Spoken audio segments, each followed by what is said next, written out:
آپ حضرات ایک مرتبہ سورہ الحمد اور 3 مرتبہ سورہ توحید کی تلاوت فرما کر تمام مرحومین علماء شہداء فقہاء سب کے دل کو احسان فرمائیں۔ اللهم صل على محمد وعلى اللهم صل۔ بسم الله الرحمن الرحيم الحمد لله رب العالمين الرحمن الرحيم مالك يوم الدين إياك نعبد وإياك نستعين اهدنا الصراط المستقيم صراط الذين أنعمت عليهم غير المغضوب عليهم ولا الضالين بسم الله الرحمن الرحيم قل هو الله أحد الله الصمد لم يلد ولم يولد ولم يكن له كفوا أحد بسم الله الرحمن الرحيم قل هو الله أحد الله الصمد لم يلد ولم يولد ولم يكن له كفوا أحد بسم الله الرحمن الرحيم قل هو الله أحد الله الصمد لم يلد ولم يولد ولم يكن له كفوا أحد كذلك الله ربنا اللهم صل على محمد وعلى ربنا تقبل منا إنك أنت السميع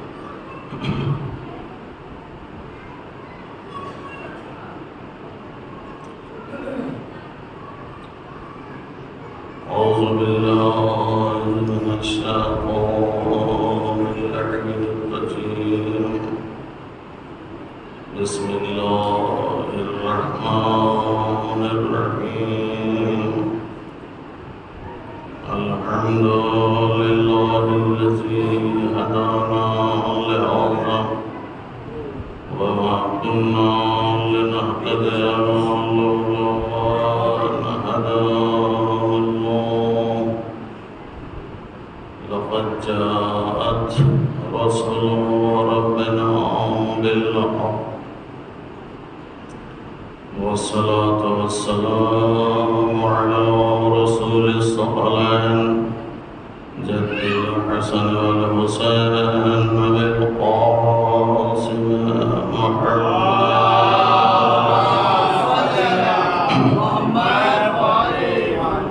وعلى آل بيته الطيبين الطاهرين المعصومين المظلومين ولعنة الله على أعدائهم أجمعين من ليلنا هذا إلى يوم الدين أما بعد فقد قال سبحانه تبارك وتعالى في كتابه المبين وهو أصدق الصادقين بسم الله الرحمن الرحيم سبحان الذي أسرى بعبده ليلا من المسجد الحرام إلى المسجد الأقصى صلوات اللهم صل على محمد وعلى محمد۔ عزیزان محترم، آج اس خمسے کی آخری مجلس ہے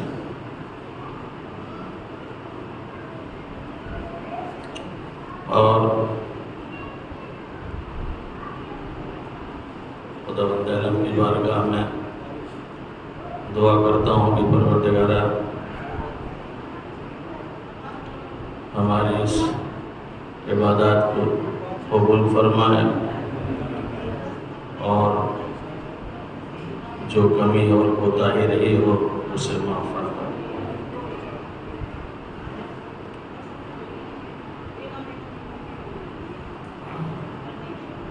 جہاں آپ نے 4 دن بہت ہی حوصلے اور ہمت کے ساتھ سنا ہے، وہاں آج 1 دن کی اور زحمت ہے، چونکہ شاید جس طریقے سے آپ لوگ سننا چاہتے ہوں ہم اس اعتبار سے نہیں پڑھ رہے ہیں۔ یہ عزاداری سید الشہداء واقعاً یہ بڑی قیمتی چیز ہے، اور اس کے لیے امام حسین علیہ السلام نے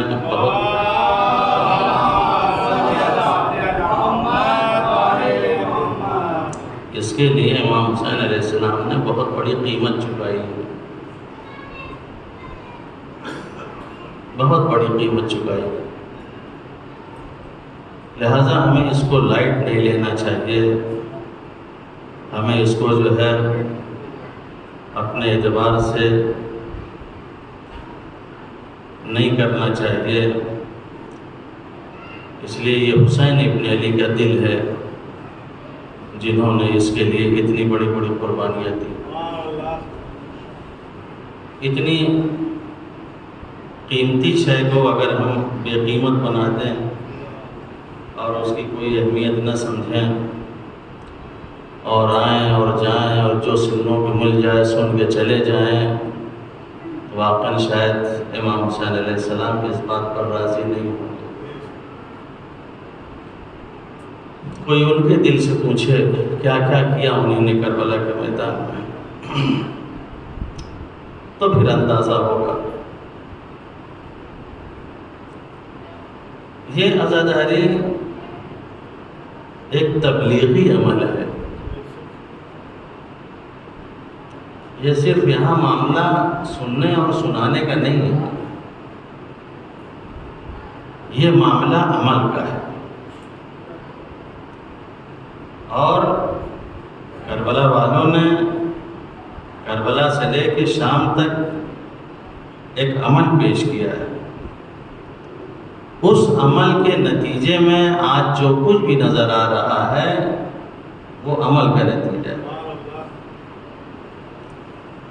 ورنہ صرف اگر سننے سنانے کی باتیں ہوتی تو جیسے آج ہم زندگی بھر سے سن رہے ہیں اور سن کے بعد ختم کر دے رہے ہیں اور کسی طرح کا کوئی اس کا اثر نہیں ہو رہا ہے، ویسے اس وقت بھی ہوتا۔ لہذا صرف ہم سننے کی حد تک نہ رہیں بلکہ سننے کے بعد عملی میدان میں آگے بڑھنے کی کوشش کریں، تبھی ہم اس کا حق ادا کر پائیں گے۔ اور عرض کیا تھا آپ کی خدمت میں، ہم عزاداری وہ والی کریں جو امام حسین علیہ السلام چاہتے ہیں، ہم اپنی عزاداری نہ کریں، اپنے اعتبار سے نہ کریں۔ اس لیے ہماری عزاداری جو ہوگی وہ بے جان ہوگی، بے روح ہوگی، اور جو چیز بے جان اور بے روح ہوتی ہے اس کے اندر اس بات کی صلاحیت نہیں ہوتی کہ کسی کے اندر کوئی اثر پیدا کر سکے۔ لہذا جو مقصد ہے اس مقصد کے تحت عزاداری کریں۔ ایک شاعر کہتا ہے اذان کے متعلق کہ رہ گئی رسم اذان روح بلالی نہ رہی،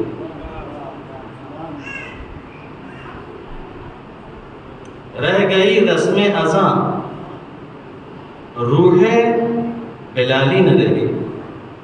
آج وہ اذان ہے، آج وہ تکبیر ہے، آج وہ تحلیل ہے، اللہ اکبر کی صدائیں بلند ہو رہی ہیں، اشہد ان لا الہ الا اللہ کی صدا بلند ہو رہی ہے، سب کچھ ہو رہا ہے، مگر اس اذان میں وہ روح نہیں ہے جو بلال نے پھونکی تھی۔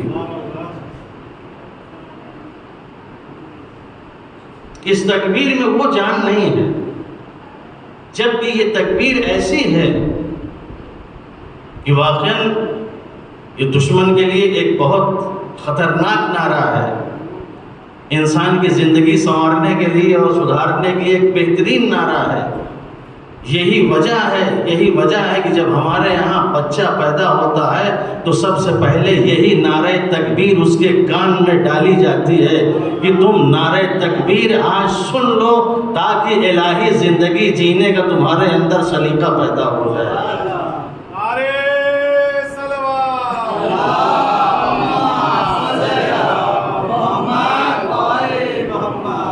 داہنے کان میں ابھی بچہ کسی لائق نہیں ہے، مگر داہنے کان میں سب سے پہلے اذان کہی جا رہی ہے، بائیں کان میں اقامت کہی جا رہی ہے۔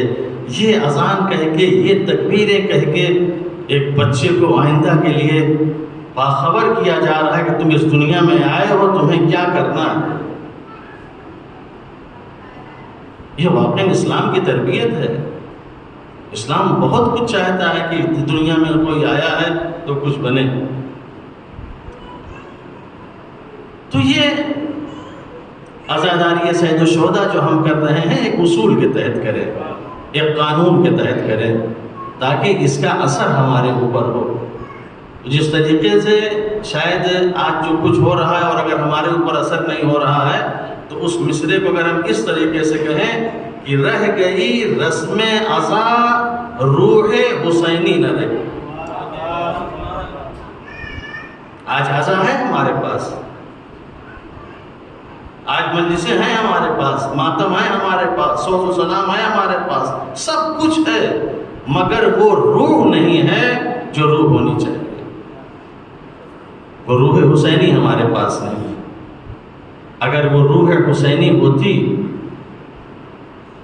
تو واقعاً بہت کچھ ہوتا، اور جن کے یہاں یہ روح حسینی تھی انہوں نے اس عزاداری سے اتنا فائدہ اٹھایا، اتنا فائدہ اٹھایا کہ پورے ملک میں انقلاب لا کے دنیا والوں کو بتا دیا کہ دیکھو اگر تم روحانی عزاداری کرو گے، روح حسینی والی عزاداری کرو گے تو تم صرف اپنے اندر تبدیلی نہیں، پورے ملک کو تبدیل کر سکتے ہو۔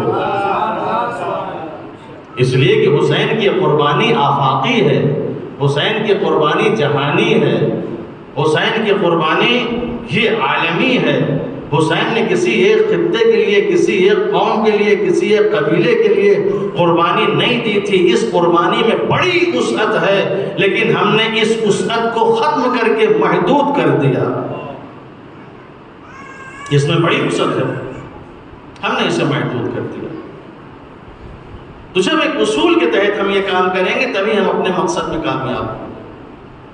اصول کے لیے میں آپ کی خدمت میں عرض کر رہا ہوں، واقعاً اگر اس کے تحت ہم اپنی مجلسیں منعقد کریں تو یقیناً وہ مجلسیں ہماری بامقصد ہوں گی۔ سب سے پہلے جتنے ہمارے بانیان ہیں، بانیان اپنے طور کے اوپر بالکل مستعد اور بہت ہی سوچ سمجھ کے اگر یہ کام کرنا شروع کر دیں تو ایک بہت بڑا مسئلہ بانیان کی طرف سے حل ہو جائے گا۔ دوسرا مسئلہ جن کو ہم یہاں بٹھاتے ہیں وہ اگر یبلغون رسالات اللہ کا جو پیغام ہے اگر اس طریقے سے لوگوں تک پہنچانا شروع کر دیں تو وہ دوسرا بہت بڑا مسئلہ حل ہو جائے گا۔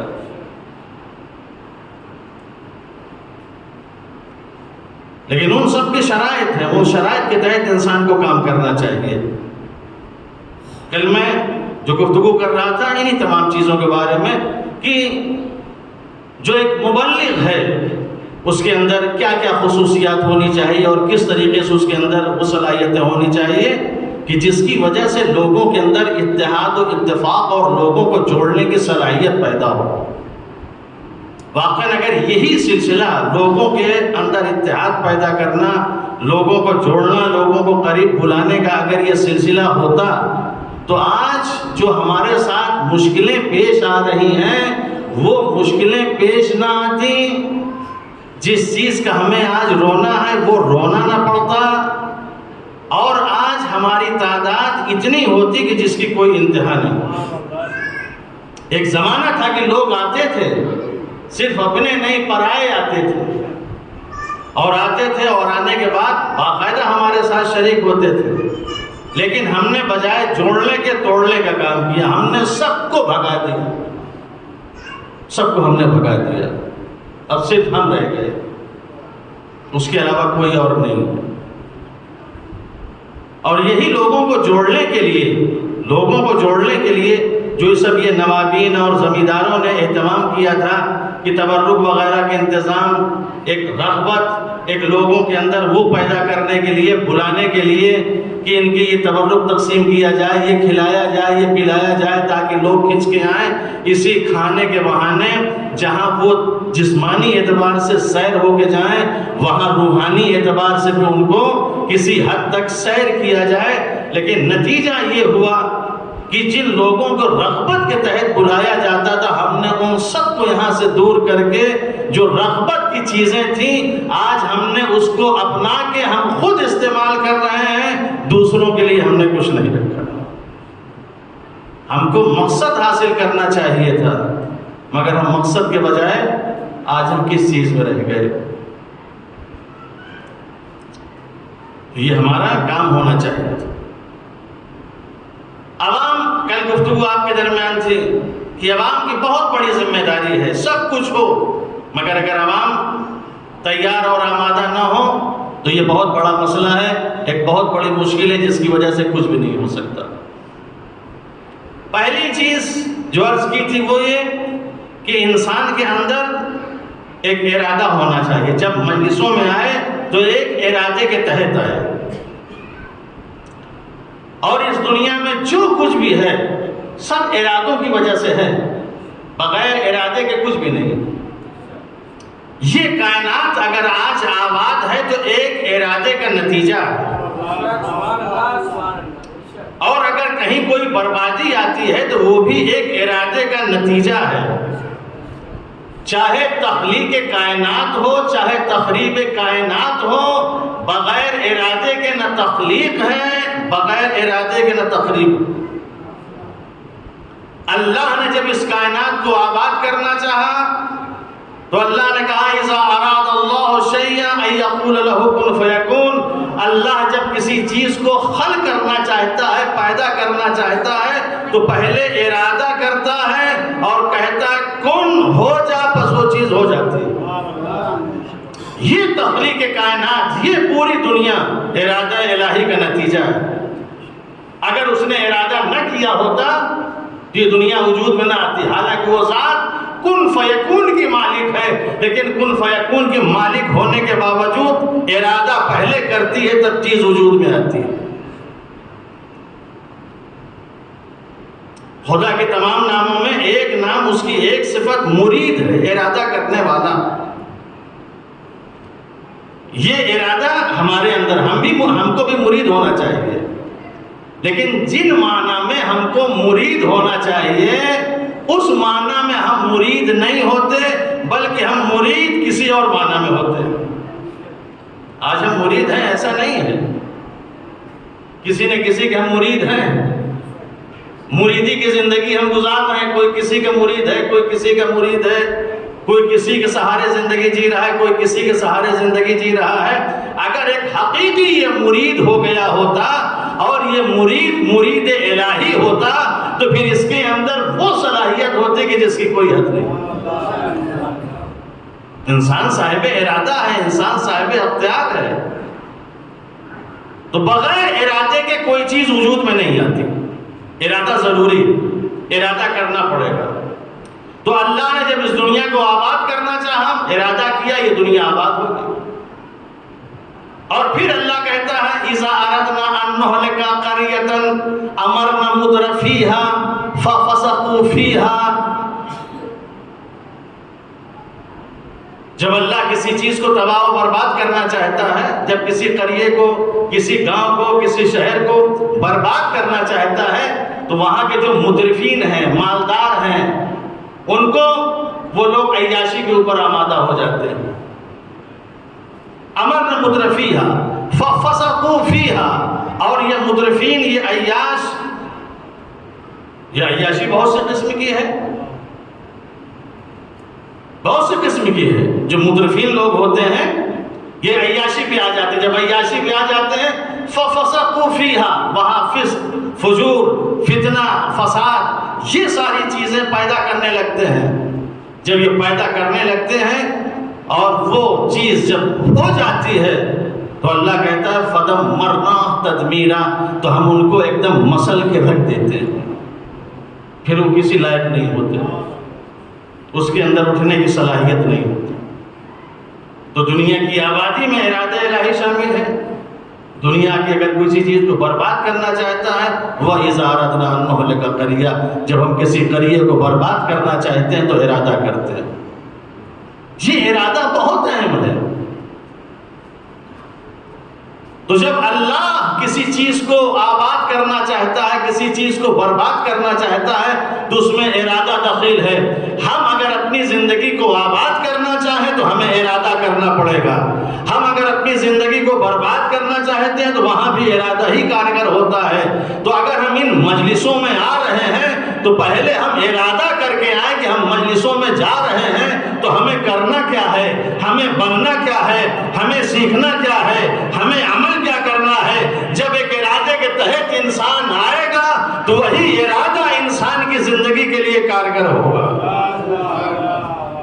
اور بغیر ارادے کے آئیں گے، بغیر سوچے سمجھے چلے آئیں گے تو آتے جاتے رہیے، آتے جاتے رہیے، دروازہ کھلا ہوا ہے. یہ فرش ازا ایسا ہے یہاں جو ہے کسی کے لیے کوئی ممانعت نہیں ہے، جو چاہے آئے، آؤ جاؤ، راستہ دربار کھلا ہوا ہے. لیکن یہاں اگر آئیں تو ارادے کے تحت آئیں، سوچ سمجھ کے آئیں. کچھ کرنے کے لیے ہیں آئیں، تب جا کے دیکھیے یہ ارادہ آپ کے ساتھ کیسے کام کرتا ہے اور کس مقام اور کس مرتبے پہ آپ کو لے جا کے پہنچاتا ہے. بغیر ارادے کے کچھ نہیں ہوتا، ارادہ کرنا پڑے گا. یہ کربلا جہاں جس کی آپ یاد منا رہے ہیں، وہ عزاداری جس کے لیے آپ یہاں بیٹھے ہوئے ہیں، خود صاحب عزادار کہتا ہے، خود صاحب عزادار کہ انما خرجت لطلب الاصلاح فی امت جدی اريد ان آمر بالمعروف. میں ایک ارادے کے تحت جا رہا ہوں کہ لوگوں کو امر بالمعروف کروں گا ونہی عن المنکر کروں گا. وہ عزادار جو مہم ہے وہ کہہ رہا ہے کہ میں ایک ارادے کے تحت مدینے سے جا رہا ہوں، ایک ارادے کے تحت جا رہا ہوں. اريد ان آمر بالمعروف، ارادہ ہے، بغیر ارادے کے میں نہیں جا رہا ہوں. اور انسان کی زندگی میں ارادہ ہی بہت اہم ہے. انسان کے جسم کی کوئی حیثیت نہیں ہے، اس کے لمبائی چوڑائی کی کوئی حیثیت نہیں ہے، اس کے وجود کی کوئی حیثیت نہیں ہے. انسان کے اندر جو بھی طاقت، جو بھی قوت ہوتی ہے صرف ارادے سے ہوتی ہے، صرف ہمت سے ہوتی ہے، اس کے علاوہ کسی اور وجہ سے نہیں ہوتی.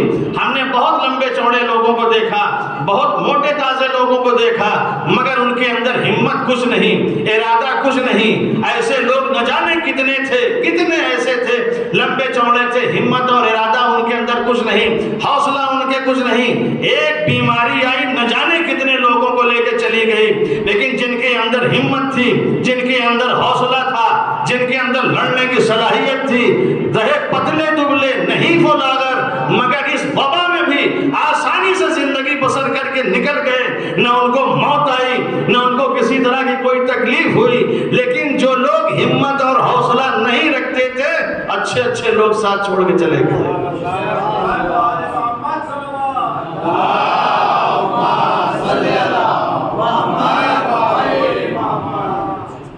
ہمت انسان کی زندگی میں بہت اہم ہے. ہمت اگر نہیں ہے، ارادہ اگر نہیں ہے تو کچھ بھی نہیں ہے. اور جب کسی کو اگر کسی انسان کو توڑنا اگر چاہے، اگر انسان کو کسی مجبور کرنا چاہے، یاد رکھیں انسان نہیں توڑا جاتا، انسان نہیں توڑا جاتا، انسان کے ارادے کو توڑا جاتا ہے. اگر انسان کے ارادے کو توڑ دیا تو انسان خود بخود ٹوٹ جائے گا، خود بخود ٹوٹ جائے گا. یزیدی یہی کام کرنا چاہ رہے تھے، حسین کے ارادے کو توڑنا چاہ رہے تھے. ہر طرح کی چیز حسین کے سامنے رکھ دی، حسین کے اوپر پانی بند کیا، ارادوں کو توڑنا چاہ رہے تھے، لیکن حسین پیچھے نہیں ہٹے. بھوکا رکھا، ارادے کو توڑنا چاہ رہے تھے، لیکن حسین پیچھے نہیں ہٹے. حسین کے سامنے تلواریں رکھی، حسین کے سامنے نیزے رکھے، حسین کے سامنے تیر و تبر رکھے، مگر حسین نے ارادے کو ترک نہیں کیا. یہ چاہتے تھے کہ حسین اپنے ارادے سے منصرف ہو جائیں، لیکن حسین نے ارادے کو اپنے نہیں توڑا. یہ مصائب جو ہوتے ہیں، مصائب انسان کو نہیں توڑتے، ارادوں کو توڑتے ہیں۔ یہ مصیبتیں انسان کو نہیں توڑتی، ارادوں کو توڑتی ہیں، اور جب ارادہ ٹوٹتا ہے تو انسان خود بخود ٹوٹ جاتا ہے۔ ارادہ نہیں ٹوٹنا چاہیے، ارادہ محکم ہونا چاہیے، ارادہ مصمم ہونا چاہیے۔ ارادے میں ہماری جان، آج ہماری زندگی کی سب سے بڑی ایک جان اور پہچان اور شان اگر ہے تو وہ ہے ارادہ، وہ ہے ارادہ۔ اور اسی ارادے کے لیے مولا کائنات علی بن ابی طالب علیہ السلام نے فرمایا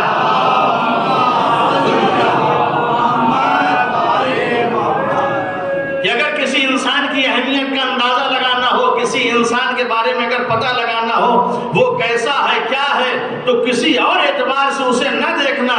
قدر الرجل علی قدر ہمت ہی، جتنی اس کے اندر ہمت اور ارادہ ہوگا اسی اعتبار سے انسان بلند ہوگا۔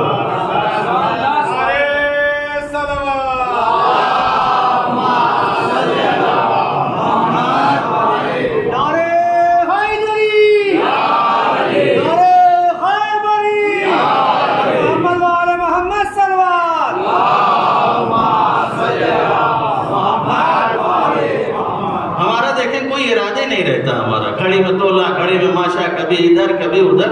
ارادہ کریں، ارادہ کریں، دیکھیں کہاں سے کہاں آپ پہنچ سکتے ہیں۔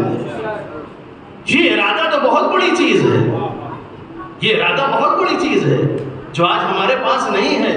خدا کی ایک صفت اگر ہم یہ اپنا لیں، ہم اگر مرید بن جائیں، صاحب ارادہ بن جائیں، واقعاً کوئی ہم سے مقابلہ نہیں کر سکتا، کوئی ہم سے ٹکرا نہیں سکتا، کوئی ہمارے مقابلے میں آ نہیں سکتا۔ وہ ارادہ ہوتا ہی تھا۔ تو یزید دیکھیں پہلے صرف ارادوں کو توڑنا چاہ رہا تھا، ارادے کو توڑ دے۔ حسین واقعاً اگر اپنے ارادے کو توڑ دے، یہاں سے نہیں، مدینے سے جب نکلے تھے تو حسین کو لوگوں نے روکنا شروع کر دیا تھا۔ کہاں جا رہے ہیں؟ نہ جائیے، میں نے سنا ہے کہ وہاں مارے جائیں گے، وہاں شہید ہوں گے۔ بڑے بڑے لوگ آ کے روک رہے تھے۔ چچا عبداللہ ابن عباس آئے، بیٹا وہاں نہ جاؤ، میں نے تمہارے نانا سے سنا ہے کہ وہاں جاؤ تو شہید کر دیے جاؤ گے۔ امام حسین علیہ السلام کہتے ہیں چچا جان آپ ایسی بات کر رہے ہیں، آپ ایسی بات کر رہے ہیں، طفل حاصل کلام۔ افسوس ہے آپ کی اس گفتگو کے اوپر، آپ کو تو ہمیں حوصلہ دلانا چاہیے تھا، ہمت پیدا کرنی چاہیے تھی کہ بیٹا جا رہے ہو، جاؤ کربلا کے میدان میں، آپ میرا راستہ روک رہے ہیں۔ نہیں ہو سکتا، میں نے ارادہ کر لیا،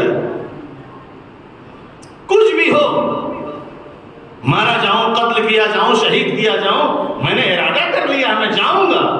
بہت روکنا چاہا مدینے والوں، آئے، رشتہ دار روک رہے ہیں، قرابت دار روک رہے ہیں، نانی روک رہی ہے، سب روک رہے ہیں۔ محمد حنفیہ تو اتنا پریشان تھے کہ جس کی کوئی حد نہیں، مکے تک بھائی کو روکنے کے لیے آئے، نہ جائے۔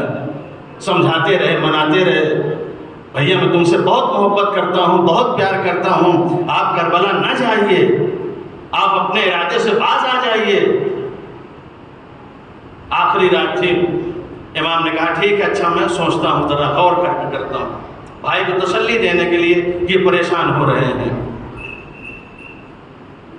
صبح ہوئی، دیکھا مکے سے جو ہے وہ قافلہ جانے کے لیے تیار ہے۔ آپ نے تو کہا تھا میں سوچوں گا، آپ نے کہا تھا میں غور کروں گا، یہ تو آپ پھر جانے کا ارادہ کر لیے۔ کہا ہاں، ارادہ ایسے ہی ہوتا ہے۔ اس ارادے کے پیچھے، اس ارادے کے پیچھے توحید کی بقا ہے، اس ارادے کے پیچھے اسلام کی حیات ہے، اس ارادے کے پیچھے دین اور اسلام کی بقا ہے۔ اگر ہم نے اس ارادے سے اپنے آپ کو روک لیا، اپنے آپ کو منصرف کر لیا، تو دین بھی خطرے میں ہوگا، توحید بھی خطرے میں ہوگی، نانا کا دین بھی خطرے میں ہوگا۔ لہٰذا اس ارادے سے میں منصرف نہیں ہو سکتا۔ مجبور ہو گئے، مجبور ہو کے کہتے ہیں ٹھیک ہے بھیا، اگر آپ جانا چاہتے ہیں جائیں، آپ جائیں، مگر ان بیویوں کو لے کے نہ جائیں، ان کو تو کم سے کم چھوڑ دیجئے۔ نہیں چھوڑ سکتا، کربلا ادھوری رہ جائے گی، کربلا ادھوری رہ جائے گی۔ اس کربلا کو مکمل کون کرے گا؟ اسے پائے تکمیل تک کون پہنچائے گا؟ یہی پہنچائیں گے. جیسے اللہ چاہتا ہے کہ مجھے قتیل اور شہید دیکھیں، ویسے اللہ چاہتا ہے کہ ان بیویوں کو اسیر دیکھیں، یہ میرے ساتھ جائیں گے. کیا ارادہ تھا واقعاً، کیا ارادہ تھا؟ دیکھیں، ایسا ارادہ کر کے دیکھیے. آئیے ایک دن ایسی مجلس میں ارادہ کر کے، یاد جا رہا ہوں، اپنے آپ کو بدل کے رکھ دوں گا، نفس امارہ کو مار کے ختم کر دوں گا، ایک اچھی زندگی گزارنے کی کوشش کروں گا، عزت کی زندگی بسر کروں گا، ذلت کے قریب نہیں جاؤں گا.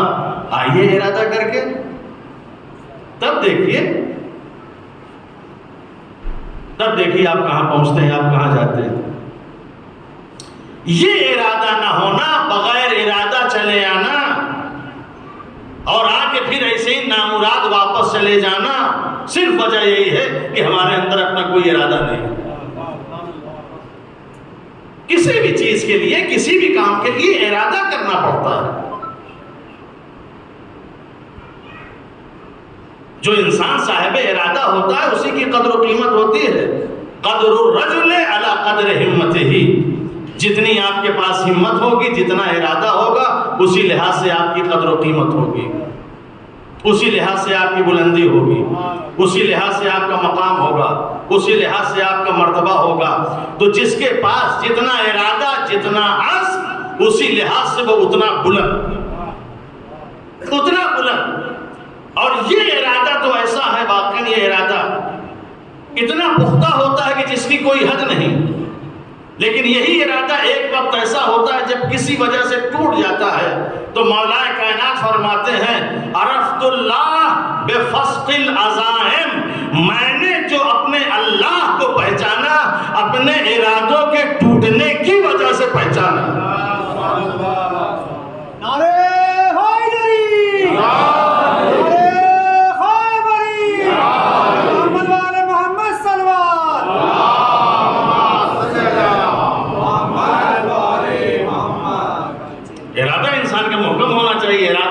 پختہ ہونا چاہیے، تبھی جا کے انسان کچھ کر سکتا ہے.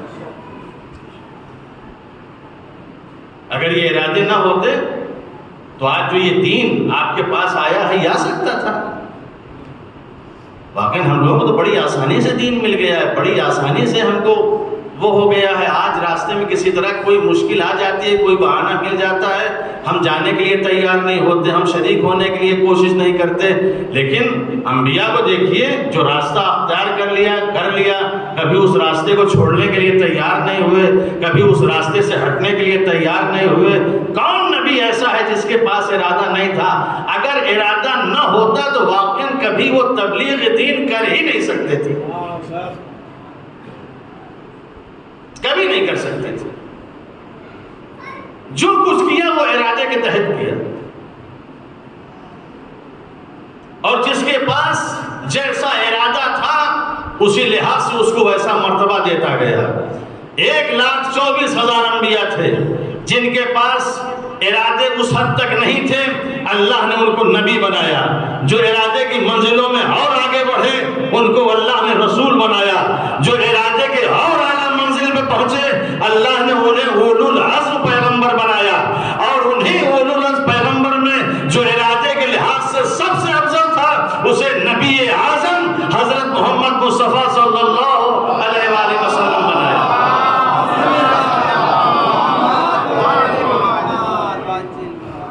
یہ اولو العزم یعنی صاحبان ارادہ، کیسے کیسے ارادے ان کے پاس تھے.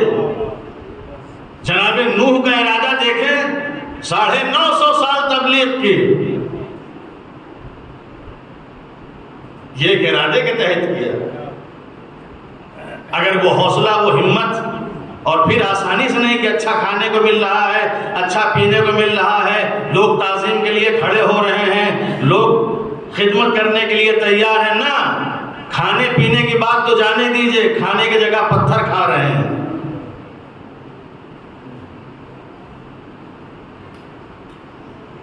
استقبال کی جگہ گالیاں کھا رہے ہیں، برا بھلا کہا جا رہا ہے.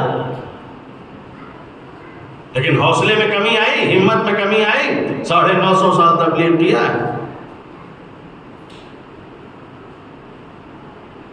تب جا کے اللہ نے ان کو اولو العزم پیغمبر میں شامل کیا۔ واقعا نوح تمہارے عزم اور ارادے کو سلام ہے، کیا ارادہ تھا تمہارے اندر، کیا حوصلہ تھا تمہارے اندر، کیا ہمت تھی تمہارے اندر۔ ایسا حوصلہ، ایسی ہمت اور ایسا ارادہ انسان کے اندر ہونا چاہیے۔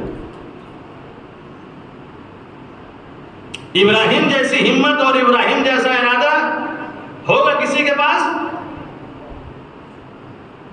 یہ صاحبان ارادہ لوگ تھے، یہ ہے کسی کے اندر ایسا ارادہ، ایسی ہمت؟ لے جاؤ بیوی بچوں کو وادی غیر ذی زر میں چھوڑ دو، جناب ہاجرہ اور ایک چھوٹا سا بچہ لیے ہوئے چلے جا رہے ہیں، جہاں نہ کوئی آبادی ہے، نہ پانی ہے، کچھ بھی نہیں ہے، وادی غیر ذی زر، صحرا اور بیابان، ماں اور بیٹے کو چھوڑ کے چلے آ رہے ہیں۔ ہے کسی کے اندر یہ حوصلہ، یہ ہمت، یہ ارادہ؟ اور پھر وہی بچہ جب بڑا ہوتا ہے کہتے ہیں اسی بچے کو ذبح کرو، قربانی دو اس کی، جو بڑی منت و مراد سے پیدا ہوا ہے۔ وہ بھی کرنے کے لیے تیار ہو گئے۔ نارے نمرودی آگ میں جانے کی باری آئی، وہاں بھی تیار ہو گئے۔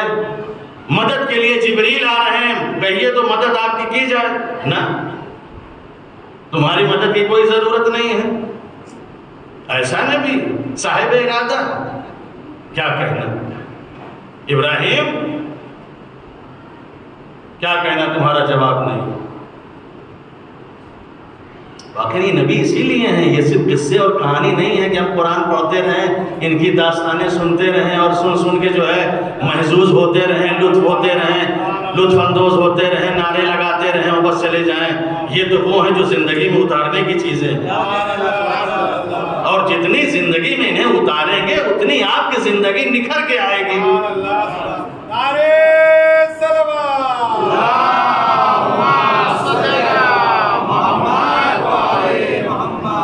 کتنی زحمتیں کی، کتنی محنتیں کی، بتائیے کیا حوصلہ تھا، کیا ارادہ تھا؟ کوئی چیز ان کو روک سکی کسی چیز سے؟ نہیں روک سکی۔ بیٹا بھی ذبح کر دیں گے، ان کو وادی غیر ذی زر میں چھوڑ بھی دیں گے، سب کچھ کریں گے، مگر پیچھے نہیں ہٹیں گے۔ اللہ جو کچھ کہے گا ہم کریں گے۔ حضرت موسیٰ علیہ السلام یہ بھی اولو العزم میں ہے، ایسے ان کو تھوڑا اولو العزم کہہ دیا، اس لسٹ میں ایسے تھوڑی شامل کر لیا۔ یہ ہمارے جیسے نہیں ہے کہ نہ کردار دیکھے، نہ اقدار دیکھے، نہ صلاحیت دیکھی، آؤ ہماری لسٹ میں شامل ہو جاؤ۔ یہ تو اللہ ہے جو اپنے لسٹ میں شامل کر رہا ہے، تو تمام چیزوں کو دیکھ کے شامل کرتا ہے۔ موسیٰ کتنا بہادر، کتنا شجاع، فرعون جیسے ظالم و جابر کے مقابلے میں جانا، بنی اسرائیل کو اس کے چنگل سے آزاد کرانا۔ ارادہ چاہیے، ہمت چاہیے، حوصلہ چاہیے، کچھ نہیں ہے، ایک لاٹھی ہے، ایک لاٹھی ہے بس، کوئی اسلحہ نہیں ہے۔ اتنے بڑے ظالم کے سامنے جا رہا ہے، اتنے بڑے ستمگر کے سامنے جا رہا ہے، صرف ایک لاٹھی لے کے۔ لیکن جب جانے لگا تھا تو اتنا کہا تھا، واقعاً وہ ایک چیز انسان کی زندگی میں بہت اہم ہوتی ہے، کاش کہ آج وہ چیز ہمارے اندر بھی ہو۔ پروردگارہ جا رہا ہوں، تیرے دشمن کے مقابلے میں جا رہا ہوں، مگر ہمیں لشکر نہیں چاہیے، تلواریں نہیں چاہیے، کچھ نہیں چاہیے۔ کیا چاہیے؟ ایک اسلحہ چاہیے، اور وہ اسلحہ ایک ایسا ہے جو ہر اسلحے پہ بھاری ہے۔ کیا چاہیے؟ کہا پروردگار رب اشرح لی صدری، میرے سینے کو کشادہ کر دے، میرے سینے کو کشادہ کر دے، بس۔ پھر آگے ہے ویسر لی امری، آسان کر دے، لیکن جو اہم سب سے یہ ہے کہ میرے سینے کو کشادہ کر دے۔ تو اگر میرے سینے کو کشادہ کر دے گا تو دشمن سے لڑنے میں مجھے آسانی ہوگی، دشمن سے لڑنے میں آسانی ہوگی، دشمن کا مقابلہ کرنے میں مجھے آسانی ہوگی۔ میرے سینے کو کشادہ کر دے۔ یہ اسلحہ ایک ایسا ہے کہ جو حضرت موسیٰ علیہ السلام نے خدا سے دعا کی تھی کہ رب اشرح لی صدری، میرے سینے کو کشادہ کر دے، کاش کی اس اسلحے کی دعا ہم میں سے ہر ایک کرے، پروردگارہ میرے سینے کو کشادہ کر دے، میرے دل میں وسعت پیدا کر دے، میرے دل میں گنجائش پیدا کر دے۔ اگر یہ وسعت پیدا ہو جائے، نہ کبھی بھائی سے لڑائی ہوگی، نہ کبھی خاندان میں لڑائی ہوگی، نہ کبھی کسی طرح کا کوئی اختلاف ہوگا، نہ کبھی کسی طرح کی مشکل اور پریشانی آئے گی، جو کچھ بھی ہوگا انسان ہنس کے گزر جائے گا۔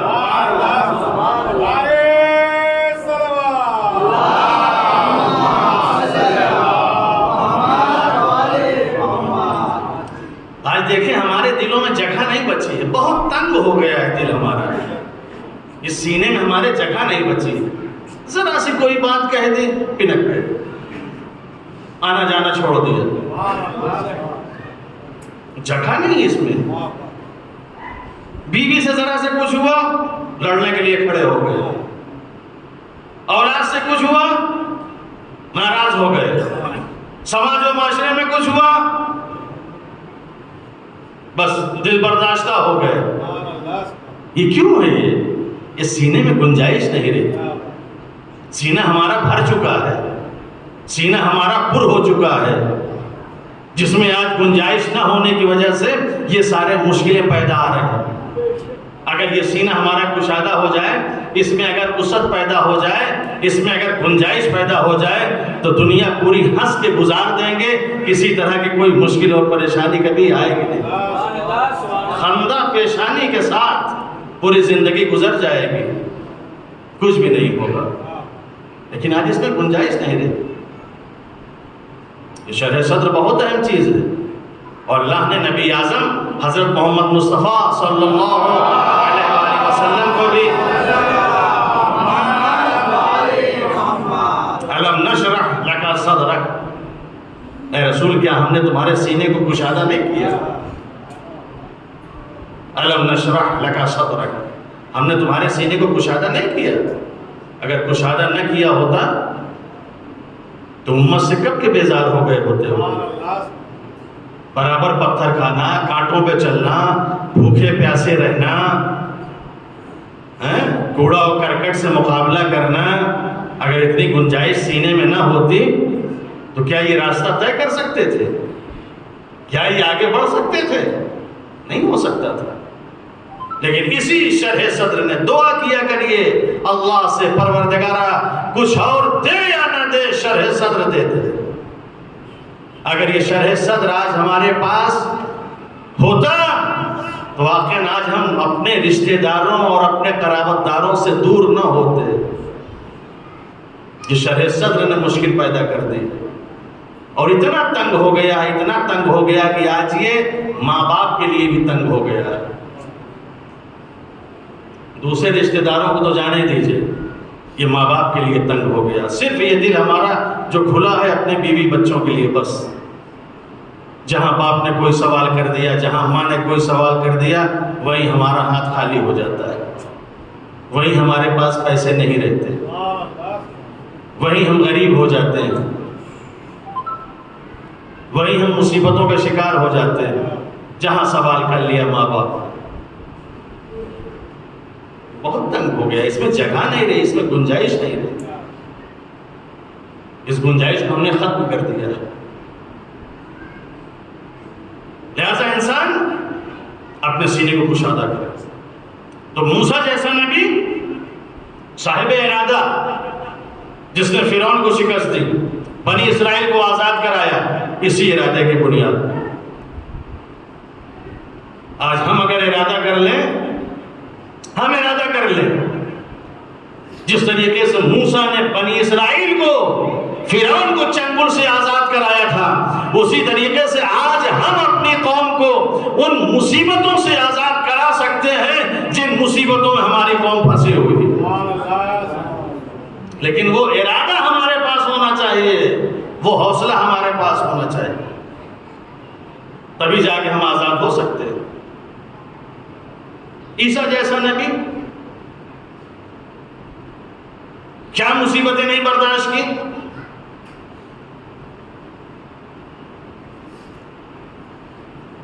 کس طرح کی زندگی اسی نے گزاری، صلیب تک کی نوبت آ گئی، لیکن پیچھے ہٹے ہی لوگ، اپنے راستے سے ہٹے نہیں ہٹے، سب اپنے راستے پہ تھے، سب اپنے راستے پہ تھے، سب وہی کام کرتے رہے، اور سب سے آخر میں جسے اللہ نے اولو العزم کا سردار قرار دیا وہ پیغمبر اعظم کو دیا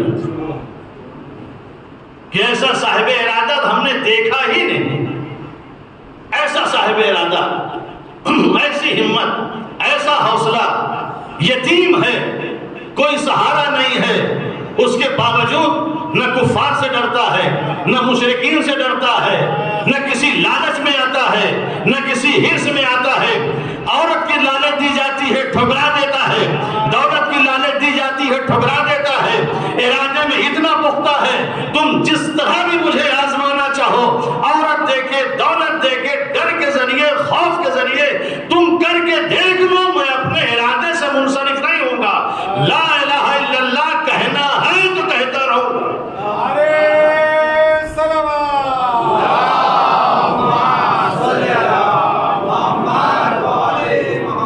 کہنا ہے تو کہتا رہوں گا، تم مجھے اپنے راستے سے نہیں ہٹا سکتے، ڈر خوف کے ذریعے مجھے مرعوب نہیں کر سکتے، میں ڈرنے والا نہیں ہوں، میں گھبرانے والا نہیں ہوں، میں آیا ہوں اسی لیے کہ تاکہ ہدایت کروں، تاکہ تمہیں صحیح راستے پہ لاؤں، میں اسی لیے بھیجا گیا ہوں، میں اسی لیے اس دنیا میں آیا ہوں۔ جب یہ لوگ ایسے ہیں، ایسے نبیوں کے پاس اور کیا ہوتا ہے، نبیوں کے پاس کیا ہوتا ہے، یہ ہم ہیں جو اس دنیا سے جاتے ہیں تو ہم دولت چھوڑ کے جاتے ہیں، ہم زمین چھوڑ کے جاتے ہیں، ہم بنگلہ اور گاڑی چھوڑ کے جاتے ہیں، ہم مال و دولت چھوڑ کے جاتے ہیں، ہم جب جاتے ہیں تو یہ تمام چیزیں چھوڑ کے جاتے ہیں، لیکن انبیاء جب جاتے ہیں تو یہ تمام چیزیں میراث میں نہیں چھوڑتے بلکہ کسی اور چیز کو چھوڑ کے جاتے ہیں۔ اور حسین ابن علی کو جو یہ کہا گیا کہ السلام علیک یا وارث آدم صفوۃ اللہ، السلام علیک یا وارث نوح نبی اللہ، یہ موسیٰ اور عیسیٰ ابراہیم کی جائیداد ان کو وراثت پہ نہیں مل رہی تھی، یہ اسی عزم اور اسی حوصلے اور ارادے کا وہ تھا کہ جس کی وجہ سے حسین ابن علی نے وہ کام کیا جو کوئی نہ کر سکا۔ آج اسی وراثت کو ہم آگے بڑھانے کے لیے یہ سلام کرتے ہیں حسین کو، السلام علیکہ یا وارث آدم صفوۃ اللہ۔ وہی وراثت جو حسین ابن علی نے انبیاء سے لی، اگر اسی وراثت کو ہم لے لیں، آج وہ سلام کے لائق ہیں، کل ہمیں سلام کیا جائے گا، مگر وہ وراثت آنی چاہیے پاس میں، وہ وراثت آنی چاہیے۔ ہمارے پاس وراثت میں کیا ہوتا ہے؟ ہم مرتے ہیں تو کیا چھوڑ کے جاتے ہیں؟ وراثت کے طور پہ کیا ہوتا ہے؟ دنیا ہوتی، مال ہوتا ہے، جس کے لیے دنیا پھر بعد میں لڑتی ہے، بھائی بھائی میں اختلاف کا سبب، لڑائی جھگڑے کا سبب، اس چیز کو ہم چھوڑ کے جاتے ہیں جو بعد میں مشکل کا سبب بن جاتی ہے۔ اگر ان چیزوں کو چھوڑ کے جائیں وراثت میں تو پھر واقعاً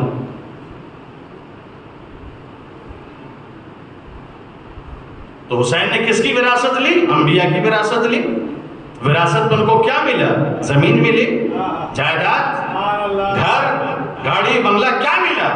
وراثت میں وہ نہیں، وہ اس لیے کہ انبیاء وہ چھوڑتے ہی نہیں۔ وراثت میں علم لیا، وراثت میں شجاعت لی، وراثت میں ہمت لی، وراثت میں تقوی لیا، وراثت میں عزت لی، وراثت میں شرافت لی۔ حسین نے یہ تمام چیزیں لی ہیں، اور یہی حسین جب اس دنیا میں سے جانے لگا تو جانے سے پہلے آواز دیتا ہے، میں اپنی وراثت چھوڑ کے جا رہا ہوں، کون ہے تو تم میں جو میری وراثت کو لے؟ حل من ناصر ینصرنا، ہے کوئی جو میری وراثت کو لے؟ دیکھو میں بھی جا رہا ہوں تو دنیا ہمارے پاس نہیں ہے، میں بھی جا رہا ہوں، دنیا ہمارے پاس نہیں ہے، ہم نے سب لٹا دیا، ہم نے سب لٹا دیا ہے، ہمارے پاس کچھ نہیں بچا، نہ گھر بچا، نہ خیمہ بچا، نہ چادر بچی، کچھ ہمارے پاس نہیں بچا، نہ ہمارے بچے بچے، نہ ہماری اولاد بچی، نہ ہمارے بھتیجے بچے، نہ ہمارے بھانجے، کچھ بھی نہیں ہمارے پاس۔ کون ہے جو میرا وارث بنے گا؟ کون ہے جو میرا وارث بنے گا؟ ہمارے پاس کچھ نہیں ہے، دنیا دیکھو گے تو ہمارے پاس کچھ نہیں ہے۔ اگر میرا وارث بننا چاہتے ہو، جس طریقے سے ہم اقدار کے وارث بنے ہیں، تم بھی اقدار کے وارث بننے کی ضرورت ہے۔ تم بھی اقدار کے وارث بنو، کھڑے ہو، ہمارے راستے پہ آؤ، ہماری راہ کو زندہ کرو، ہمارے راستے پہ چلو، ہمارے مشن کو آگے بڑھاؤ، اس دین کو زندہ کرو، اس اسلام کو زندہ کرو، اس کی وجہ سے تم بھی زندہ رہو۔ اٹھو، حل من ناصر ینصرنا۔ کربلا میں یہ پہلی آواز سید سجاد، میں اس وراثت کو اٹھانے کے لیے تیار ہوں۔ امام سجاد نے اس وراثت کو قبول کیا، جناب زینب نے اس وراثت کو قبول کیا۔ یہ وراثت چلی آ رہی، جب تک زیارت وارثہ ہے تب تک یہ وراثت رہے گی، تب تک یہ وراثت رہے گی۔ ایسا نہیں ہے کہ یہ وراثت صرف ائمہ معصومین کی حد تک تھی، اس کے بعد یہ وراثت ختم ہو گئی۔ یہ وراثت قیامت تک چلے گی، یا تو پھر زیارت وارثہ پڑھنا چھوڑ دیجئے۔ زیارت وارثہ ہے تو پھر وہ وراثت ہے۔ جو وراثت حسین نے انبیاء سے لی تھی، وہ وراثت ہمیں حسین سے لینا ہے، اور اس وراثت کو بچانا ہے۔ اور وہ وراثت ایسے نہیں بچے گی، اس کے لیے ارادہ چاہیے، اس کے لیے ہمت چاہیے، اس کے لیے حوصلہ چاہیے۔ حسین نے جس وراثت کو بچایا ہے، جس وراثت کو ہمارے حوالے کیا ہے، یہ آسان وراثت نہیں ہے۔ یہ کس طریقے سے اس وراثت کو بچایا ہے؟ آسانی سے بچ گئی یہ وراثت۔ اس کے لیے بھوک، اس کے لیے پیاس، اس کے لیے تمام چیزیں درکار ہیں۔ تو عزیزوں، بہت سی چیزیں ہیں، واقعا ہم تیار ہوں۔ ارادے پہ گفتگو ہوئی تو یہاں تک ارادہ ہی آ گیا۔ تو بہرحال جو ہم میں سے ہماری ذمہ داری یہ ہے کہ ہماری ذمہ داری، ہم جب یہاں آئے تو ایک ارادے کے تحت آئیں۔ ارادہ ہمارے اندر ہونا چاہیے، کردار سازی کا، اخلاق سازی کا، سماج اور معاشرہ سازی کا۔ ایک ارادہ کر کے آئیں کہ ہم جا رہے ہیں، کچھ کریں گے۔ صرف ہم سن کے نہیں آئیں گے، ہم کچھ کریں گے۔ جب تک ارادہ نہیں کریں گے کچھ نہیں ہوگا، کچھ نہیں ہوگا۔ اگر مقصد تک پہنچنا ہے تو قصد کرنا ضروری ہے۔ بغیر قصد کے، بغیر ارادے کے مقصد تک نہیں پہنچ سکتے۔ تو ایک چیز جو ہم لوگوں کے لیے ضروری ہے وہ ہے ارادہ۔ جب مجلسوں میں آئیں تو ہم ایک ارادے کے تحت آئیں، ہم کس لیے مسجد میں جا رہے ہیں، کیا کرنے جا رہے ہیں، کیا ارادہ ہونا چاہیے، اس ارادے کو لے کے آئیں۔ اور ارادے کے بعد ایک چیز اور جو ہماری ذمہ داری اور ہمارا فرض ہے وہ یہ کہ جب ہم مجلسوں میں آئیں تو ہم ایک تو صاحب ارادہ ہوں، دوسری چیز یہ جو سب سے اہم ہے کہ ہم جب یہاں آئیں تو تزکیہ نفس کر کے آئیں، نفس کو پاک و پاکیزہ کر کے آئیں، صاف ستھرا کر کے آئیں۔ یہ دل جس میں آج جگہ نہیں ہے، یہ دل جس میں آج گنجائش نہیں ہے، اس کو خالی کر کے آئیں، اس کو خالی کر کے آئیں۔ اس لیے کہ اگر بھرے ہوئے برتن میں کوئی چیز رکھی جائے، بھرے ہوئے برتن میں کوئی چیز اگر آپ رکھیں تو اس بھرے ہوئے برتن میں جب خود آلریڈی پہلے سے بھری ہوئی ہے تو پھر آپ کہاں رکھیں گے اسے؟ کہاں بھریں گے وہ چیز؟ کہاں رکھیں گے وہ چیز؟ گنجائش ہونی چاہیے، خالی ہونا چاہیے۔ جب خالی ہوگا، جب اس کے اندر گنجائش ہوگی، تبھی جا کے دوسری چیزیں اس کے اندر آئیں گی، اور خالی نہیں ہوگا تو نہیں آئیں گی۔ تو یہ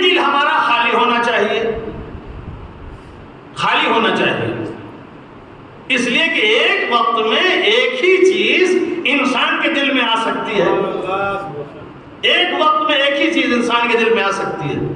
آپ چاہیں کہ اچھائی بھی رکھ لیں, برائی بھی رکھ لیں, نماز بھی پڑھ لیں, برائی بھی کر لیں, یہ نہیں ہو سکتا. سورہ احزاب کی آیت ہے کہ میں نے کسی مومن کے دل میں دو دل نہیں رکھے, ایک دل ہے. ایسا نہیں کہ ایک دل سے جو ہے وہ دین کے اوپر عمل کرے اور دوسرے دل سے دین کی مخالفت کرے. ایسا نہیں ہے کہ ایک سے دنیا اختیار کرے دوسرے سے دین اختیار کرے. آدمی کے پاس ایک ہی دل ہے, ایک وقت میں ایک ہی کام ہو سکتا ہے. ایک شخص امیر کائنات علی ابن ابی طالب علیہ السلام کے پاس آیا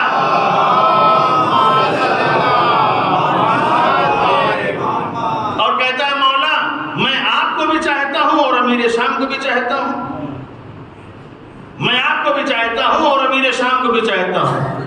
کہا تو کانا ہے, تو کانا ہے, یا تو مکمل تو اندھا ہو جا یا تو مکمل بینائی اختیار کر لے.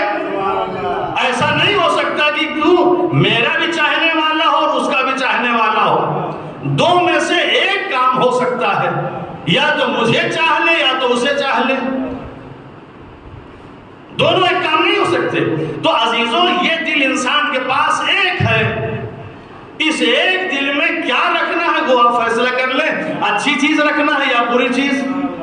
اگر بری چیز ہے تو پھر بری ہی چیز اس میں رکھ سکتے ہیں, اچھی چیز نہیں رکھ سکتے. اس لیے جہاں دھوپ ہوگی وہاں سایہ نہیں ہوگا, جہاں نور ہوگا وہاں ظلمت نہیں ہوگی, جہاں اندھیرا ہوگا وہاں اجالا نہیں ہوگا. دو میں سے ایک چیز ہوگی, یا یہ ہوگا یا وہ ہوگا, یا یہ ہوگا یا وہ ہوگا. دونوں ایک ساتھ ہو جائے, دھوپ بھی ہو سایہ بھی ہو, کیسے؟ نور بھی ہو ظلمت بھی ہو, نہیں ہو سکتا. اندھیرا بھی ایک ہی وقت میں ہو اجالا بھی ہو, نہیں ہو سکتا. دو میں سے ایک چیز ہو سکتی, یا یہ یا وہ. ہم نے دل میں ایک چیز رکھی ہے. تو اب اگر ہم ان مجلسوں میں آ رہے ہیں, ان مجلسوں میں اگر شریک ہو رہے ہیں, تو یہاں آنے کے بعد جو چیزیں بیان کی جاتی ہیں وہ نورانی ہوتی ہیں, وہ نورانی ہوتی ہیں. اور اگر ظلمانی چیزیں ہمارے سینے میں بھری ہوئی ہیں تو جب تک یہ ختم نہیں ہو جائیں گی تب تک نورانی چیزیں ہمارے دل میں آ نہیں سکتی. جب تک برائیاں بھری ہوئی ہیں تب تک اچھائیاں آ نہیں سکتی. لہٰذا اگر ہم ان مجلسوں میں آئیں تو سب سے پہلے اپنے اس برتن کو خالی کر کے آئیں. بغض ہے تو اس کو ختم کر کے آئیں, اگر حسد ہے تو نکال کے آئیں, کسی سے جلن ہے تو اسے ختم کر کے آئیں, کسی سے اگر دشمنی اور عداوت ہے تو ختم کر کے آئیں. اگر یہ ساری چیزیں ختم کر کے آئیں گے تب جب یہاں اچھی باتیں ہوں گی وہی ہمارے دل میں جگہ کرتی جائیں گی.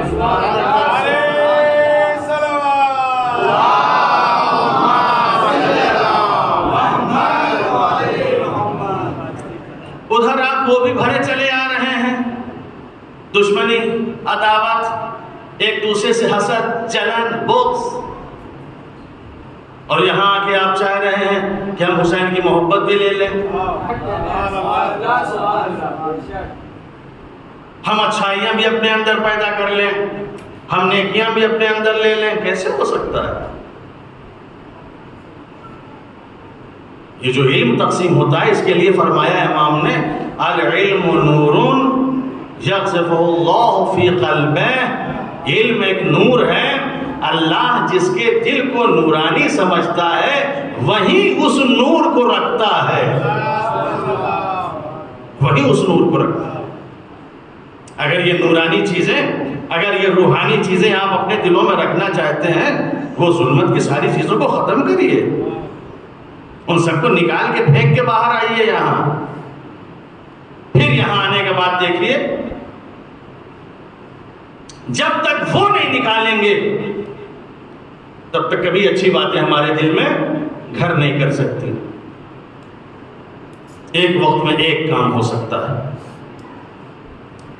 لہذا اس چیز کو تو ہم اگر ان مجلسوں میں آتے ہیں تو ایک تو یہ کہ ہمارے پاس جو ہے ارادہ ہونا چاہیے, ہم صاحب ارادہ ہوں. دوسرے یہ کہ تزکیہ نفس ہونا چاہیے، دل کو پاک صاف کر کے آئیں۔ تیسری چیز یہ ہے توفیق الہی کی دعا کریں، توفیق چاہیے، بغیر توفیق کے کچھ نہیں ہو سکتا، بغیر توفیق کے کچھ نہیں ہو سکتا، اور توفیق کی ہر ایک کو دعا کرنا چاہیے۔ آج دیکھیں ہم میں بہت سی چیزوں کی توفیق نہیں ہے، توفیق، سب نماز پڑھ رہے ہیں، ہم کو نماز پڑھنے کی توفیق نہیں ہے، سب روزہ رکھ رہے ہیں، ہمیں روزہ رکھنے کی توفیق نہیں ہے، بہت سے لوگ ہیں جو نیک اور اچھے کام کر رہے ہیں، ہمیں اس کی توفیق نہیں ہے،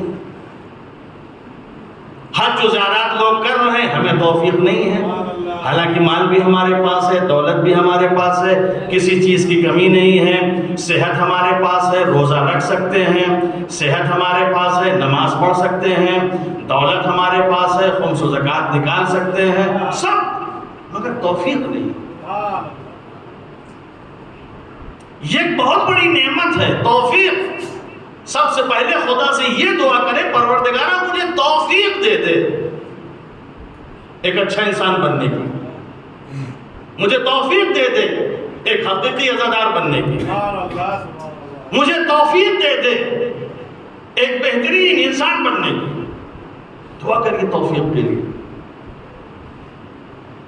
یہ بہت بڑا رزق ہے انسان کا، دنیا کا کوئی رزق آپ کو ملے یا نہ ملے، یہ دعا کریے اللہم ارزقنا توفیق الطاعۃ، اطاعت کی توفیق دے دے، اطاعت کی توفیق دے دے، یہ بہت بڑی توفیق ہے۔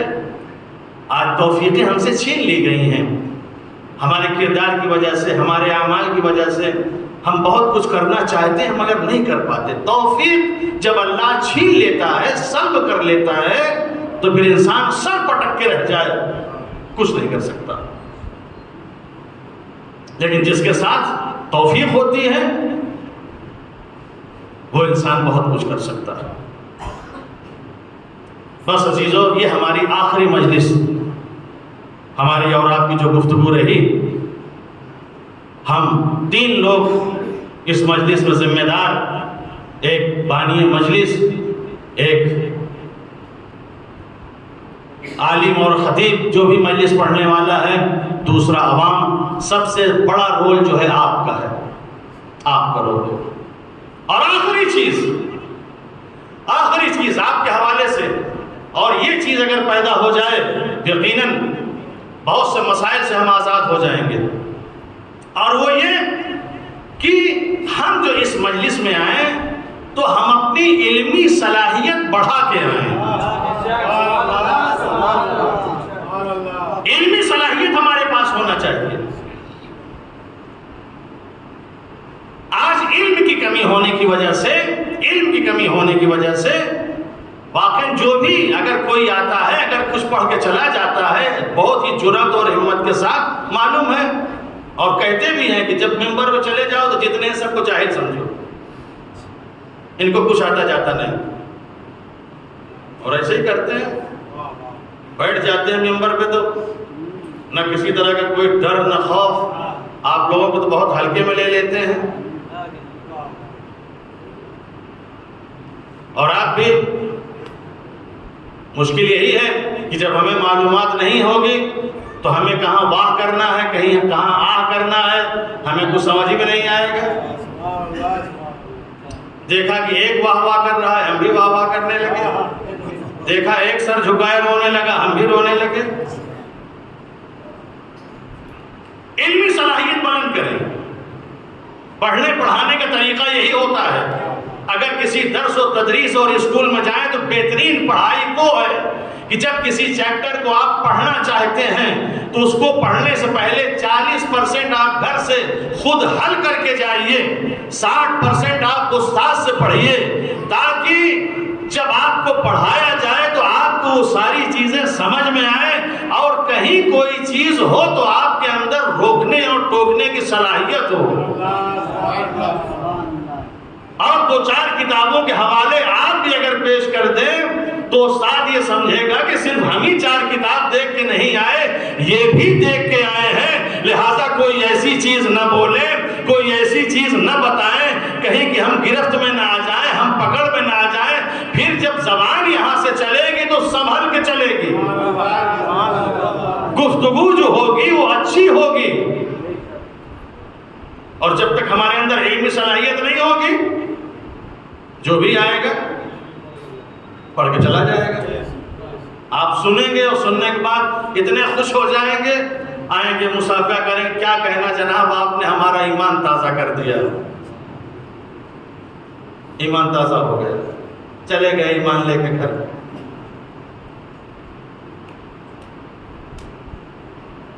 یہ کیا ہے؟ یہ ہماری ذمہ داری ہے، ہم اپنے بچوں کو علم اور تعلیم اور جوانوں کو علم کی طرف آگے بڑھائیں، ان کو پڑھائیں، ان کو آگے بڑھائیں، اور صرف دنیاوی تعلیم کی حد تک نہ رہیں۔ یاد رکھیں، صرف دنیاوی تعلیم کی حد تک نہ رہیں۔ یہ دنیاوی تعلیم ایک سیکولر تعلیم ہے۔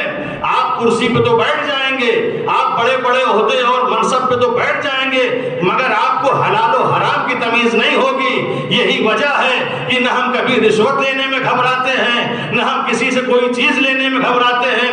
لیکن جہاں اسی تعلیم کے ساتھ دینی تعلیم ہوتی ہے، جب بھی کوئی آگے بڑھتا ہے فوراً روک دیتے ہیں۔ اسلام اس بات کی اجازت نہیں دیتا، دین اس بات کی اجازت نہیں دیتا کہ ہم اس طرح کی رقم لیں، ہم اس طرح کا کام کریں۔ تو عزیزوں، جب دنیا کے ساتھ دین کی تعلیم ہوگی تو زندگی آپ کی ایک حسین اور بہترین زندگی ہوگی۔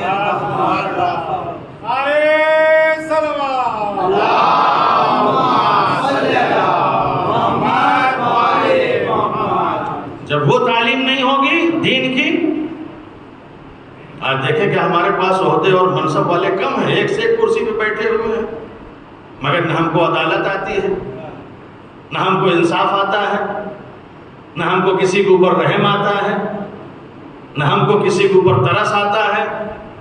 ہم کرسی پہ بیٹھ جاتے ہیں تو پھر کرسی کا نشہ ایسا ہوتا ہے کہ ہم سب بھول جاتے ہیں۔ جب عہدہ اور منصب ملتا ہے تو ہم سب بھول جاتے ہیں، سب بھول جاتے ہیں۔ لہذا انسان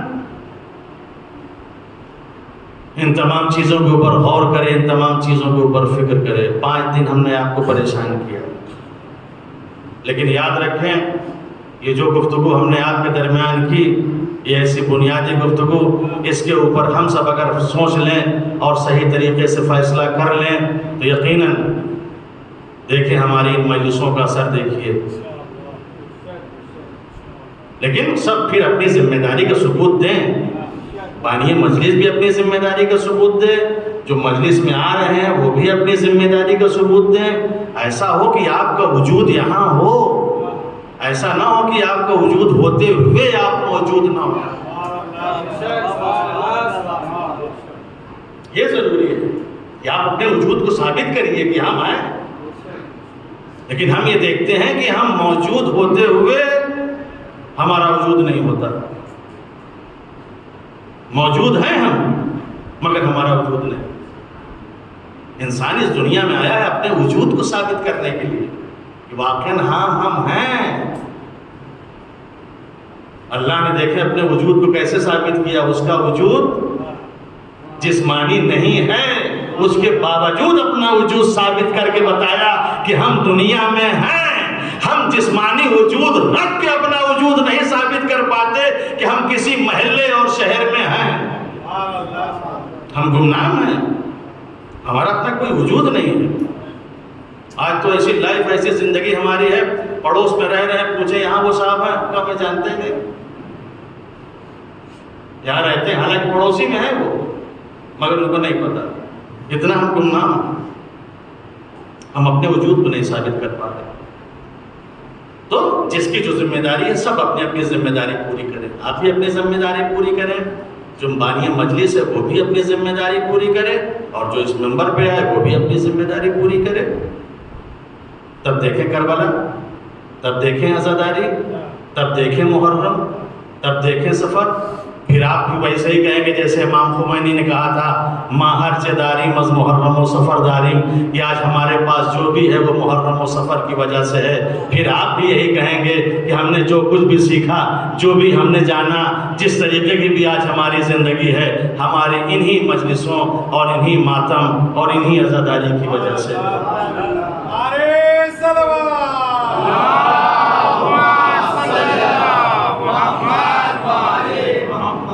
بہت بڑی قربانی دی امام حسین علیہ السلام نے اسی چیز کے لیے، اسی چیز کے لیے بہت بڑی زندگی، بہت بڑی قربانی۔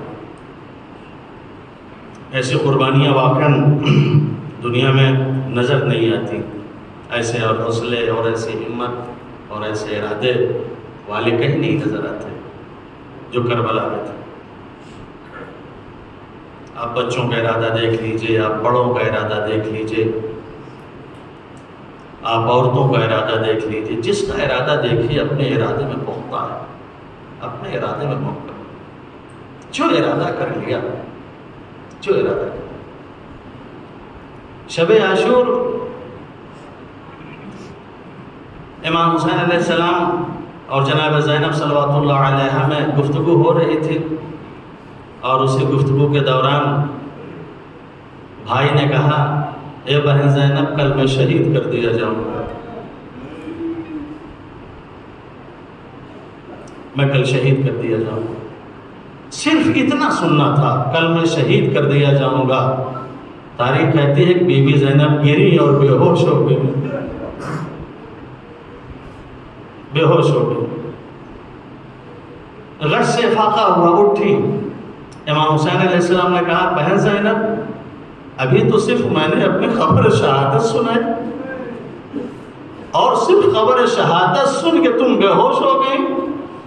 زینب تمہارا اس وقت کیا حال ہوگا جب میرے گلے پہ خنجر چل رہا ہوگا، اس وقت کیا حال ہوگا جب خیمے چل رہے ہوں گے، اس وقت کیا حال ہوگا جب سر سے چادر چھینی جا رہی ہوگی، زینب اس وقت تم کیسے برداشت کرو گی؟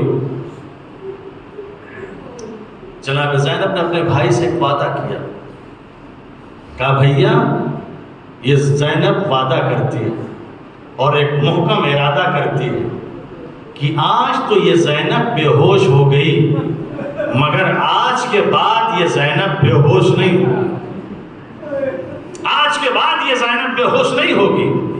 آج تو خبر شہادت سن کے یہ بے ہوش ہوئی، لیکن اب اس کے بعد نہیں ہوئی۔ بس یہ جو تاریخ کربلا پھر اس کے بعد نہیں بتاتی کہ کربلا سے لے کے شام تک اتنی مصیبتیں پیش آئیں، کبھی بھی جناب زینب بے ہوش ہوئی ہو۔ کربلا میں اتنا بڑا غم بھائی کا گزر گیا، آنکھوں کے سامنے بھائی کا سر قلم ہوا، نو کے نیزے پہ بلند ہوا، مگر یہ زینب بے ہوش نہیں ہوئی۔ خیموں میں آگ لگائی گئی، مگر یہ زینب بے ہوش نہیں ہوئی۔ سروں سے چادریں چھینی گئیں، مگر یہ زینب بے ہوش نہیں ہوئی۔ ہاتھ میں ہتھکڑی، پیروں میں بیڑی سید سجاد کے پہنائی گئی، بیویوں کو اسیر کیا گیا، مگر یہ زینب پھر اس کے بعد کبھی بے ہوش نہیں ہوئی۔ اجرکم علی اللہ، یہ ایک ارادہ تھا، یہ ایک ہمت تھی۔ ارادہ کر کے تو دیکھیے، سوچ کے تو دیکھیے، فکر کر کے تو دیکھیے، یقیناً بڑی بڑی منزلیں آسان ہو جائیں گی، ساری منزلیں آپ طے کر سکتی ہیں۔ ایک عورت کے لیے آپ کیا سوچ سکتے ہیں، کیا سوچ سکتے ہیں، اس کے ارادے کی آپ داد دیں۔ کیسا ارادہ بی بی کا، ایسا محکم ارادہ تھا کہ جس کی کوئی حد نہیں۔ یہی جناب زینب سلام اللہ علیہا جب ابن زیاد کے دربار میں پہنچی ہے، ابن زیاد کے دربار میں پہنچی ہے، تو ابن زیاد نے جہاں اور بہت سے سوالات کیے، وہاں ایک سوال اس نے یہ کیا تھا، زینب یہ بتاؤ کربلا کے میدان میں تم نے اپنے اللہ کو کیسا پایا؟ تم نے کیسا پایا اللہ؟ عزیزو کربلا صرف تصور کیجئے، باقی ادھر ادھر کی روایتیں پڑھنا یقیناً یہ عزاداری کے شایان شان نہیں ہے۔ حقیقی عزاداری، حقیقی مسائل جو معتبر روایات میں ہیں اسے پڑھ لیں اور اسے سننے کی ہمیشہ کوشش کیا کریے۔ عزیزو جناب زینب سلام اللہ علیہ جہاں اور بہت سے سوالات کیے گئے، وہاں ایک سوال یہ کیا گیا، تم نے اپنے اللہ کو کربلا کے میدان میں کیسا پایا؟ واقعاً اگر ہم ہوتے اتنی مصیبتوں کے بعد، اتنی پریشانیوں کے بعد، اتنی شہادتوں کے بعد اگر ہم سے کوئی اس طرح کا سوال کرتا تو ہم کیا جواب دیتے؟ ہم کیا جواب دیتے؟ نہ جانے اس زبان سے کس طرح کے الفاظ نکلتے، میں نہیں کہہ سکتا، لیکن کیا کہنا اس بیوی کی ہمت اور ارادے کا کہ اللہ اکبر، جب اس بیوی سے سوال کیا تم نے اللہ کو کیسا پایا، تو بیوی کہتی ہیں کہ ما رأیت الا جمیلا، کربلا کے میدان میں میں نے جو کچھ بھی دیکھا اپنے اللہ سے حسن و جمال کے علاوہ کچھ اور نہیں دیکھا۔ میرا علی اکبر مارا گیا، اس سے بڑا اور جمال کیا ہو سکتا ہے؟ میرے آن محمد مارے گئے، اس سے اور بڑا حسن کیا ہو سکتا ہے کہ سب خدا کی بارگاہ میں شہید ہو رہے تھے اور خدا ان کو شہید ہوتے ہوئے دیکھ رہا تھا۔ اللہ اکبر، یہ اس بیوی کا کمال، یہ اس بیوی کی شجاعت، یہ اس بیوی کی ہمت تھی جو کربلا کے میدان سے لے کے شام تک کس طریقے سے وہ ادا کر رہی ہے کہ جس کا کوئی جواب نہیں۔ کھانا کم آ رہا ہے، کھانا کم آ رہا ہے، اپنے حصے کا کھانا بچوں کو دے رہی ہے، کھڑے ہو کے نماز پڑھنے کے بجائے بیٹھ کے نماز پڑھ رہی ہے، مگر ہمت میں کمی آئی، ارادے میں کمی آئی، کسی طرح کی کوئی کمی واقع ہوئی، کسی طرح کی کوئی کمی نہیں آئی۔ عزیزو، بڑی آسانی سے پورا معرکہ سر کر لیا، بڑی آسانی سے پورا معرکہ سر کر لیا۔ صرف کبھی کبھی جو پریشان ہوتی تھی، تکلیف ہوتی تھی، تو صرف اسی وجہ سے یہ نامحرم ہیں، ان کے سامنے کیسے جاؤں، یہ کوفہ ہے، میرے بابا نے یہاں حکومت کی تھی، میں ان کے سامنے کیسے جاؤں، یہ دربار ہے، میں اس دربار میں کیسے جاؤں، صرف پردے کا خیال کرتے تھے، صرف چادر کے بارے میں سوچتی تھی، اس کے علاوہ زینب کو کسی طرح کی کوئی معززوں نہ رہی۔ یہی بیوی جو تھی معرکہ پورا سر کرتی چلی گئی، صرف ایک چادر کی بات تھی، صرف ایک پردے کی بات تھی جو بار بار ستا رہا تھا۔ عزیزو، صرف جناب زینب ہی کو نہیں، جناب جو غیرت مند لوگ ہوتے ہیں، جن کے اندر حمیت ہوتی ہے، جن کے اندر غیرت ہوتی ہے، وہ بھی اس چیز کو برداشت نہیں کر پاتے۔ جناب عباس علیہ السلام شہید کر دیے گئے، سر قلم کر لیا گیا ہے، نو کے نیزے پہ بلند کیا جا رہا ہے، مگر نو کے نیزے پہ ٹھہرنے کے لیے تیار نہیں ہے، نو کے نیزے پہ ٹھہرنے کے لیے تیار نہیں ہے۔ جب بھی نو کے نیزے پہ بلند کیا جاتا ہے، فوراً اپنے آپ کو نیزے سے گرا دیتے ہیں۔ سہیل ابن سعد کہتا ہے، میں امام سجاد کے قریب گیا اور جاننے کے بعد پوچھا، یہ بتائیے کہ سارے سر تو نو کے نیزے پہ بلند ہیں، یہ سر گھوڑے کی گردن میں کیوں لٹک رہا ہے؟ امام تڑپ گئے، سر و سینہ پیٹ لیا، بھائی یہ تم نے کس طرح کا سوال کر لیا؟ ارے یہ سر کسی اور کا نہیں، یہ سر میرے چچا عباس کا ہے۔ جب بھی نو کے نیزے پہ بلند کیا جاتا ہے، بہنوں کو میرے نہ دیکھتے ہیں، غیرت کا آرا نہیں کرتی کہ ایسے عالم میں بہنوں کو دیکھیں، اپنے آپ کو نیچے گرا دیتے ہیں۔ یہی وجہ ہے سارے سر نو کے نیزے پر، میرے چچا کا سر گھوڑے کی گردن میں لٹکا۔ انا للہ و انا الیہ راجعون، رضا بقضائه وتسلیما لأمره۔ اللهم اغفر للمؤمنين والمؤمنات والمسلمين والمسلمات الأحياء منهم والأموات، تابع بيننا وبينهم بالخيرات، إنك مجيب الدعوات، إنك على كل